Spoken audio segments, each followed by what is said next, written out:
राणाला भारतात आणण्यासाठी एनआयची 7 सदस्यांची विशेष टीम स्थापन करण्यात आली। त्यात काही वरिष्ठ वकील देखील आहेत। एडीजी रँकच्या वरिष्ठ अधिकाऱ्याकडे टीमचं नेतृत्व सोपवण्यात आलंय। एनआयचे प्रमुख सदानंद दातेंवर राणाच्या प्रत्यार्पणासह चौकशीची जबाबदारी सोपवण्यात आलेली आहे। विशेष म्हणजे 26/11च्या हल्ल्यात स्वतः दातेंनी दहशतवाद्यांची लढा दिला होता। सदानंद दातेंनी आपल्या छोट्या टीमसह कामा रुग्णालयावर हल्ल्याला तोंड दिलं होतं। हल्ल्यात स्वतः जखमी झालेल्या दातेंनी त्यावेळी अनेकांचे प्राण वाचवले होते। राणाची प्राथमिक चौकशी ही दिल्लीतल्या एनआयच्या मुख्यालयातच होण्याची शक्यता आहे। त्यानंतर त्याच्यावर मुंबईत खटला चालणार अशी सूत्रांची माहिती आहे। आता आपल्या ज्या एजन्सीज आहेत म्हणजे परराष्ट्र मंत्रालय, त्याच्यात आपले इंटेलिजन्स एजन्सीज असतील, NIA वगैरे असतील, त्याचे ऑफिसर हे US ला गेलेले आहेत, पेपर वगैरे साईन होत आहेत आणि ते त्याला घेऊनच इंडियात येतील। तर असं आपल्याला म्हणता येणार नाही की 1-2 दिवसात येईल, त्याला 1 आठवडा पण लागू शकतो किंवा 4 दिवसात पण येऊ शकेल, पण तो इंडियात नक्की येणार। इंडियात आल्यावर त्याला वेगवेगळ्या एजन्सीज त्याचा तपास करणार आहेत। इंडियात आल्यावर मुंबई पोलीस पण प्रयत्न करेल त्याचा ताबा घ्यायला, म्हणजे इंडियात आल्यावर त्याला इथल्या कोर्टात, जास्त करून दिल्लीतच त्याला पटियाला हाऊसमध्ये किंवा कुठल्या तरी कोर्टात हे केलं जाईल आणि मग कोर्ट जे निर्देश देईल आणि ज्या ज्या एजन्सीज त्याची कस्टडी मागतील त्याप्रमाणे कोर्ट ठरवेल की कोणाला कस्टडी द्यायची, कसं द्यायचं। राणाच्या चौकशीनंतर पाकिस्तानचा खरा चेहरा समोर येईल असा विश्वास ATSचे माजी प्रमुख KPS रघुवंशी यांनी व्यक्त केला। रघुवंशी यांनी ABP माझाशी बोलताना काय म्हटलंय आपण पाहूया।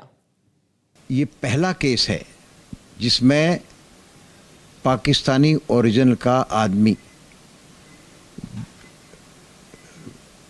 हिंदुस्तान में अमेरिका के हेल्प से 26/11 अटैक में लाया गया है। चूँकि ये पूरी की पूरी कॉन्स्पिरेसी जिस तरह से इंटरनेशनल कॉन्स्पिरेसी पाकिस्तान में की गई थी, पाकिस्तान के मेजर का आपको मालूम है, मेजर इकबाल और जिस तरह हेडली और तबस्सुर राणा, इन्होंने मिलकर के इंडिया में आकर दोनों ने रैकी की थी, फॉल्स एजेंसी चलाई थी। ऐसे आदमी को जो कि ISI से जुड़ा हुआ था, LET का इम्पोर्टेंट ऑपरेटिव था और जिसने कैमोफ्लेज करके हिंदुस्तान में एक बार नहीं 4-5 बार उसने और हेडली ने टूर किया था और सारा का सारा सर्वे करके गए थे।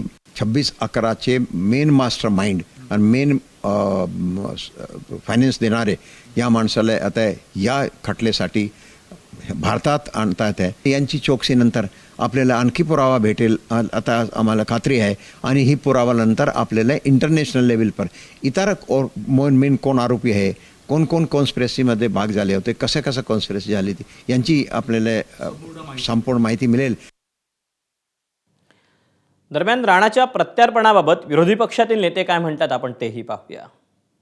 नीरव मोदी को लाइए, मेहुल चोकसी को लाइए ना, विजय मल्ल्या को लाइए, नितिन संदेशरा को लाइए, कि देश को लूट कर चले गए। ये तो तनूर राणा को अमेरिका देना ही है, ये देने वाले ही है। जैसे अबू सालेम को लेके आए थे, वो पुर्तगाल ने भेज दिया।